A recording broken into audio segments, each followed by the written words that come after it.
नमस्कार। आज हम एक बहुत ही चर्चित किताब रॉबर्ट कियोसाकी की रिच डैड पुअर डैड पर आई एक समीक्षा का गहराई से विश्लेषण कर रहे हैं। जी हाँ। ये किताब हम सब जानते हैं, दो पिताओं की कहानी है, दो अलग अलग वित्तीय दर्शनों की। एक वो जिन्हें वो पुअर डैड कहते हैं और दूसरे रिच डैड।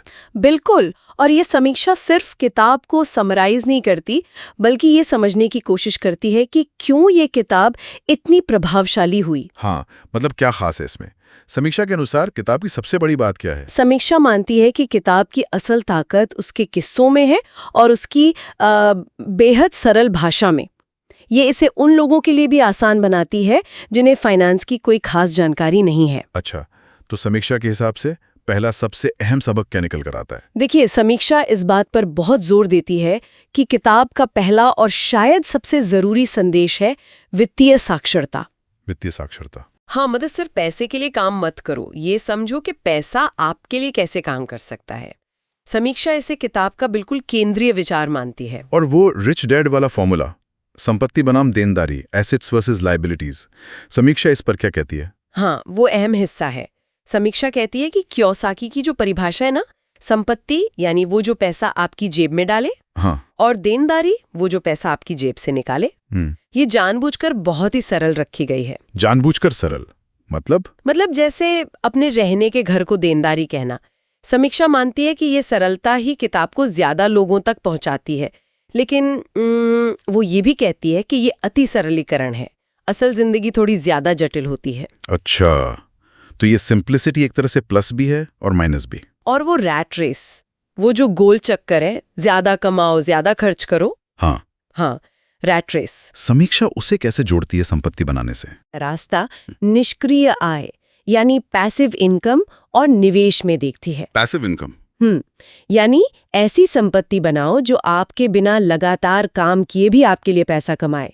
और एक और बात, समीक्षा इस पर भी ध्यान दिलाती है कि किताब कहती है नौकरी सिर्फ तनख्वाह के लिए मत करो। अच्छा, तो फिर किस लिए? सीखने के लिए, खासकर वो स्किल्स जो संपत्ति बनाने में मदद करें, जैसे सेल्स, मार्केटिंग, नेगोशिएशन। तो ये तो पारंपरिक सुरक्षित नौकरी वाली जो सोच है उसको सीधी चुनौती हुई एक तरह से। बिल्कुल। समीक्षा कहती है किताब साफ तौर पर उद्यमिता यानी एंटरप्रेन्योरशिप और कैलकुलेटेड रिस्क लेने को बढ़ावा देती है। Calculated risk. हाँ, वो रिच डैड का जोखिम को मैनेज करो वाला फलसफा और पुअर डैड का जोखिम से बचो वाला, इस विरोधाभास को समीक्षा उजागर करती है और मानती है कि यही वो बातें हैं जो लोगों को सोचने पर मजबूर करती है। यहाँ तक तो हमने किताब की उन ताकतों की बात की जो समीक्षा बताती है, सरल भाषा, सोचने को उकसाने वाले विचार।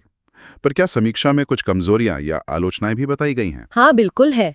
समीक्षा आलोचनाओं को अनदेखा नहीं करती। एक मुख्य आलोचना ये है कि किताब प्रेरणा तो खूब देती है, हाँ वो तो है, पर ठोस स्टेप बाय स्टेप रणनीतियां कम बताती है। दूसरा, जैसा हमने कहा, कुछ कॉन्सेप्ट्स शायद जरूरत से ज्यादा सरल हैं। और एक बहुत ही दिलचस्प बात, समीक्षा इस विवाद का भी जिक्र करती है कि कुछ आलोचक तो रिच डैड के असल में होने पर ही सवाल उठाते हैं। अरे क्या वाकई, मतलब रिच डैड थे भी या नहीं? हाँ, ये सवाल उठाया गया है। समीक्षा इस पर ज्यादा गहराई में नहीं जाती, पर इस संदेह का जिक्र करती है। ये किताब की प्रामाणिकता पर थोड़ा सवाल तो खड़ा करता है। ये तो बड़ी बात है। और कुछ? हाँ, समीक्षा ये भी मानती है कि किताब शायद पारंपरिक शिक्षा और करियर के महत्व को थोड़ा कम करके आंकती है, जो हर किसी के लिए सही नहीं हो सकता। क्योंकि कुल मिलाकर इस समीक्षा का निचोड़ क्या निकलता है?